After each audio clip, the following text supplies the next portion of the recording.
A ver, sonido en la curul del diputado Catalino Duarte. Dígame, diputado, ¿con qué objeto? Le agradezco la oportunidad que me da para emitir una opinión muy rápida en relación a esta posible iniciativa que hoy seguramente va a ser aprobada. Dejar constancia en esta Cámara y principalmente al pueblo de México que me escucha, que esta es una iniciativa que en el fondo no va a resolver el problema. Oportunamente la izquierda presentó una iniciativa que tiene que ver con el tema de procuración de justicia. Y este es el reflejo de que el sistema de procuración de justicia en nuestro país deja mucho que desear.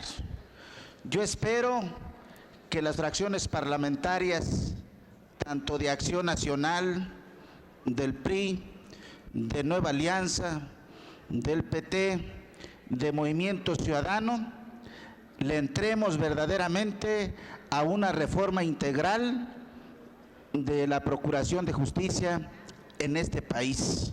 Finalmente lleva dedicatoria este asunto para una persona que le fueron violados sus derechos humanos, sus garantías constitucionales, pero insisto y me refiero al Pleno, no va a resolver el fondo del asunto. Le agradezco, señor presidente. Gracias, diputado. Adelante, diputado Carlos de Jesús Alejandro. Muchas gracias, señor presidente. Sin duda, hoy es un día histórico para este honorable Congreso de la Unión, puesto que con este dictamen a la minuta, con proyecto de decreto que se adiciona el artículo 97 bis al Código Federal Penal, para que el Ejecutivo pueda otorgar indulto cuando se verifique que existieron violaciones graves a los derechos humanos del sentenciado y en consecuencia al debido proceso, abre las puertas para hacer justicia ante una gran injusticia cometida durante más de 13 años a un caso paradigmático que mis compañeros y compañeras diputados y diputados que me antecedieron han comentado, el caso del profesor Alberto Patistán Gómez. A nombre del grupo parlamentario y en específico, también agradecer al diputado Víctor Nájera, coordinador de nuestro grupo de la Coordinación de Derechos Humanos. Hemos venido insistiendo y trabajando y presentamos desde hace varios meses una iniciativa, un punto de acuerdo para indultar desde aquel entonces al profesor Alberto Patistán, a todas luces ante una injusticia cometida durante muchos años. En los últimos años, la Comisión Nacional de Derechos Humanos ha documentado más de 8,000 casos de presos indígenas a los cuales se les ha violentado su derecho al debido proceso, por ser monolingües y por no contar con intérpretes y traductores en sus lenguas respectivas, y si los cuentan, difícilmente a veces hablan la variante lingüística de su lugar de origen. Además, en muchos de los casos también porque no cuentan con una defensa adecuada, cuando de defensores de oficio se trata y estos no se dan abasto para defender a los sentenciados.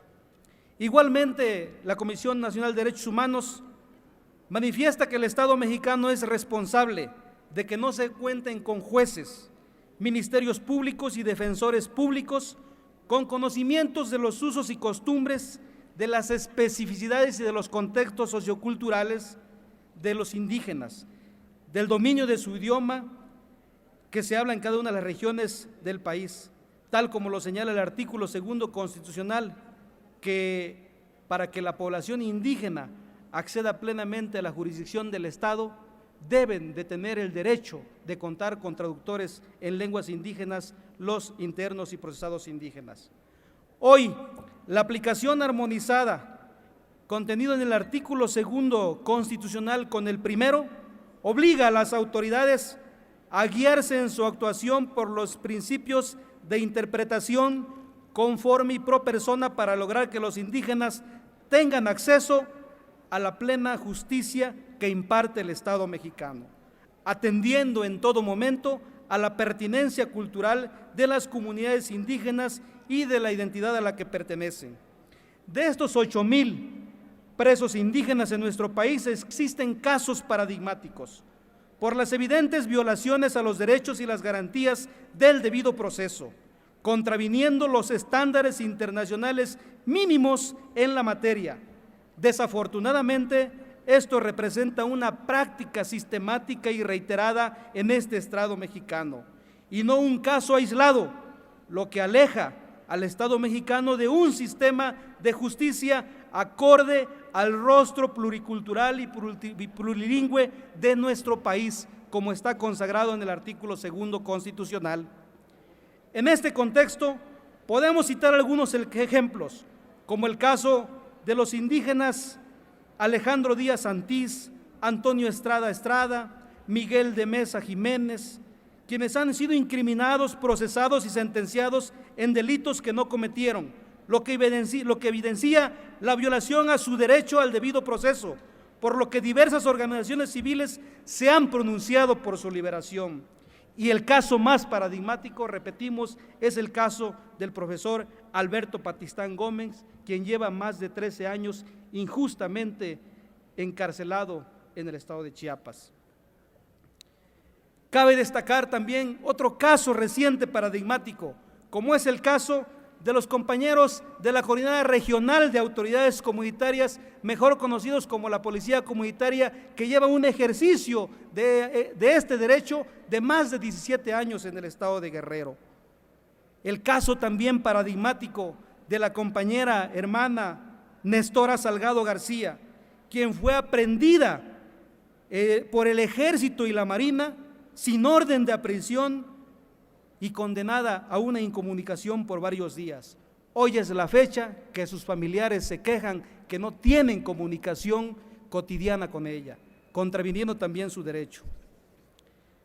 Pido un poco de tolerancia, señor presidente, para concluir. No podemos permitir que los abusos, prejuicios, discriminación, explotación, sojuzgamiento y opresión sigan vigentes por si las y los indígenas no formaran, como si las y los indígenas no formaran parte de la nación mexicana. Muchos casos que hemos conocido nos recuerdan que las condiciones de exclusión social hacia los pueblos indígenas no han terminado, particularmente en Chiapas, Guerrero y Oaxaca, donde hay una gran diferenciación racial y donde la cárcel parece ser el refugio seguro para indígenas por delitos menores o por delitos que no cometieron, pero que la incriminación es más fácil que seguir la huella de los verdaderos delincuentes.